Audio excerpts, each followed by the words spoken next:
India-Afghanistan situation which we are currently faced with. But what was the difference in May 2025?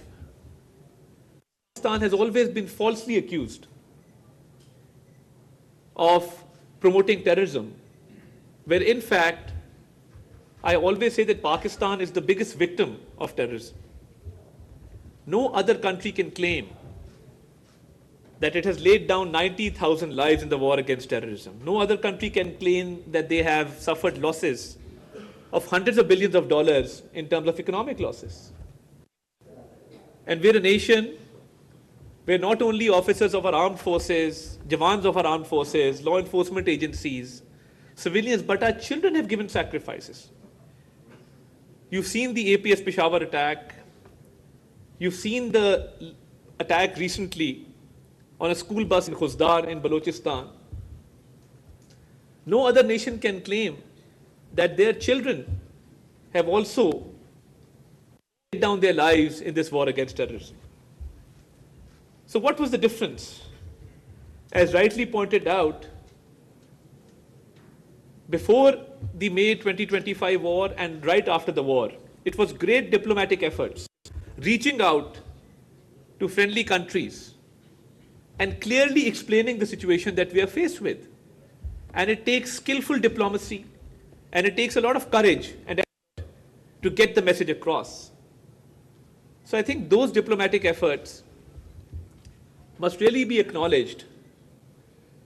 And you saw that when the escalation started in May 2025, the Prime Minister led from the front, and you could see him interacting with ambassadors from different countries and reaching out and explaining the situation on ground. And the turning point in this escalation was that when speaking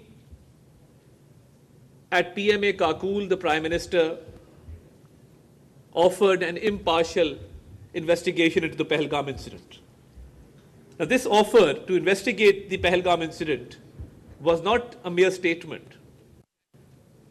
It actually proved that Pakistan had clean hands, that Pakistan had nothing to do with the Pahalgam incident. And when this statement was made loud and clear, I think we made it evident to the world that we are not only willing to cooperate with an investigation, actually eager for an investigation into the incident. Because a country which suffers terrorism cannot promote terrorism. These two contradictory sides cannot go together. So I think that really turned around the tide, and we received overwhelming support. And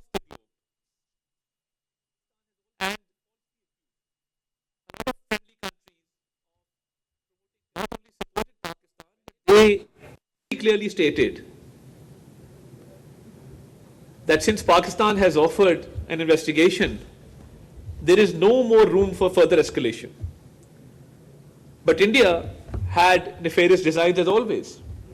And when we look back, we see that how the two-nation theory has become strengthened after May 2025, because India had hegemonic designs. India had this false notion of rising India, this false notion of being the leader in South Asia, or if I may be allowed to say, a bully in South Asia. But Pakistan,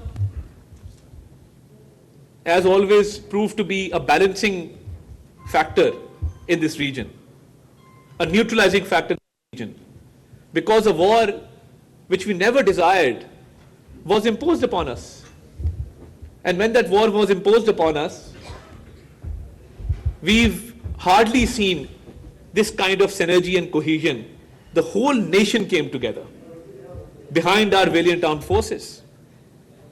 And we rose above our political differences. Yes, there is a political divide in the country. Yes, there is polarization. Nobody can deny that.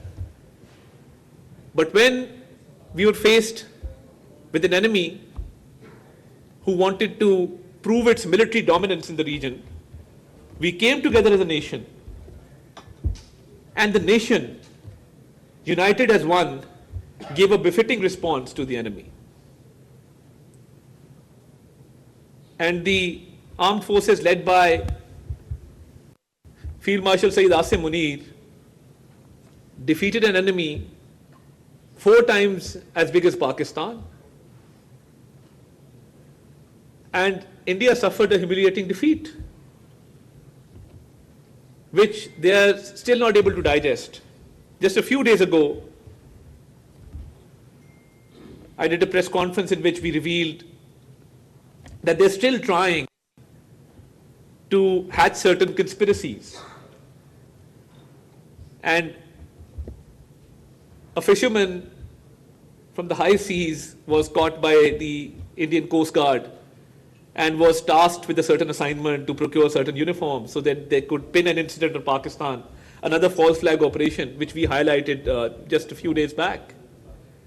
So they're always trying to conspire against Pakistan.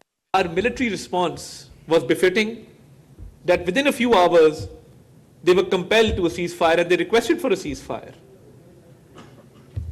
And I must also mention that the way our Air Force shot down 7 planes, which has now been mentioned more than a dozen times by the US President himself, that is clear evidence of how our Air Force, led by Air Chief Marshal Zahir Ahmed Babar, defended the motherland. So we proved our military dominance, that we were never desirous of a war, but when war was imposed upon us, our armed forces gave a befitting response. The whole nation came together, politicians, the entire country, the whole media. And I would also like to pay my compliments to the Pakistani media, because when we were fighting this narrative war at the international level, and we were appearing on foreign media, giving Pakistan's perspective, building our own narrative, we knew that our own domestic front was in safe hands because Pakistani media acted very responsibly. And the Pakistani media gave a message of hope to the nation and very, very responsible reporting. Because when we were listening to the Indian media, and as information minister, I was not in favor of any ban on Indian YouTube channels because the entertainment value of those channels had increased over time. The comic relief that they provide, destroying the port of Lahore or the port of Multan, and by destroying entire cities as per their own narrative. So I think that was much needed comic relief which was provided by the Indian media. And the whole warmongering and the whole theatrics of it all. So I think when somebody suggested to me, one of my officers came and they said, why don't we ban the Indian YouTube channel? I said, no, we must not do that. We must provide this comic relief to our citizens. It is much needed in this stress. And what we did was, one of these young employees of the digital communication department came up to me and he said, I have an idea. And in this way we can air our national songs and patriotic songs and images of our armed forces and the Pakistani flag in India. I said, go ahead. So he came up with this plan. And when those videos had hit above 2 million views, wow, the whole Indian nation was behind their government, asking them that how did they allow this? And they were taken by complete surprise. So I think that's the kind of innovation we had in Pakistan, that where the Indian media was resorting to its old tactics of blame game, of tease, of coming up with false narratives, our people actually were going through innovative thoughts and coming up with schemes to which India had no answer. So I think every aspect, military dominance, diplomatic success, success in the field of narrative, so I think we've been blessed that this war has given Pakistan a new hope, a new hope.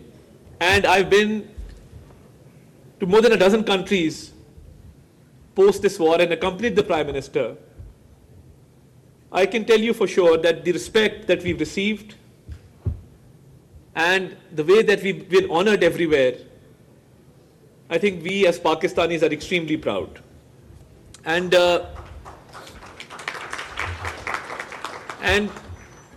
when we talk about the diaspora, we interact with people from the Middle East, people settled in North America, in Europe, in Australia. The way these people are treated has also been changed. So they also go out with a new hope, with a new vigor. So I think that's the kind of change that we've witnessed, where the Pakistani diaspora, the Pakistani expatriates have received a lot of respect across the globe. And who can forget that right after the war, we saw images on social media of people celebrating Pakistan's victory on the streets of Istanbul, on the streets of Baku, elsewhere in the world. So those were very heartwarming images. So when we talk about diplomatic successes, it is skillful diplomacy before the war, during the war, and after the war, which still continues and which has really given Pakistan an advantage. And I used to see the Indian Foreign Secretary appear on television with a long face and hopelessness because they had no story to tell. Because when you come up with false narratives, it is very difficult to defend one's own stance. And when your stance is based on conspiracy, falsehood, and contradictory claims, that leads to diplomatic failure. So where we celebrate Pakistan's diplomatic success, we must also realize that India has suffered diplomatic failure because of false narratives, because of a false stance, because of inherent contradictions in its policy. And that false notion of rising India, fell flat on its face, and the whole world witnessed that. And I would also like to add that the historic Strategic Mutual Defense Agreement between Pakistan and Saudi Arabia has been celebrated at home as well as in Saudi Arabia, because every Pakistani dreams of protecting the most holiest sites of Islam, and I think we've been blessed having been granted that honor. And that Strategic Mutual Defense Agreement will go down in history as one of the most important achievements in our diplomatic history. And this recent visit to Saudi Arabia, where the economic strategic framework was launched, I think it's a great success in terms of enhancing Pakistan's FDI, enhancing trade, and taking Pakistan's trade deficit into a surplus. So I think Pakistan is now open for business. Pakistan has a good story to tell. And we see the economic turnaround, which has been positively leveraged, and countries around the world are seeing Pakistan as a good destination for investment. So I think once, right after May 2025, when the tide turned and we were blessed with a victory, the way forward now is to engage the global community, to invest in Pakistan, and to open Pakistan's ports to Central Asia. And our dear ambassador from Uzbekistan is here. And, they're very keen to access Pakistan's port for their own trade. So I think we must work tirelessly to ensure that we get maximum benefit from our seaports. We've been blessed with warm water ports, and encourage more foreign direct investment in Pakistan and use our diplomatic skills to reach new heights in the economic field. So this is an ongoing situation in which Pakistan's diplomacy has not only succeeded, but it continues to reach new heights, and we've engaged our friendly countries. And I would also like to pay my compliments to the Prime Minister because of his personal rapport and chemistry and the way that he's engaged world leaders in this entire situation, I think kudos to him. And even recently when President Donald Trump asked him to speak out of all the leaders of the world who were present there, so I think it was an honor for Pakistan, and especially for Pakistanis residing in the United States. They must have felt a sigh of relief. They must have realized that there is hope for Pakistan. And I think behind these successes is the unity of thought and action between the civil and military leadership. I must acknowledge that. Without this unity, none of these successes would have been possible. And we hope that this unity continues so that Pakistan, which has rightly claimed its place, a respectable place in the community of nations, can prosper, and the people of Pakistan, wherever they may be in the world, can walk with their heads held high that we are Pakistanis and Pakistan has done a great service to humanity. Thank you very much, ladies and gentlemen. I'm very grateful for this opportunity. मुसल्लत की गई तो हमारी मुसल्लह अफवाज ने भरपूर जवाब दिया। दहशतगर्दी की वजह से सबसे ज़्यादा नुकसान हुआ पाकिस्तान। दहशतगर्दी का झूठा इल्ज़ाम लगाया गया। वफाकी वज़ीर इत्तलात व नशरियात अताउल्लाह तारर इस वक्त सेमिनार से खिताब कर रहे थे।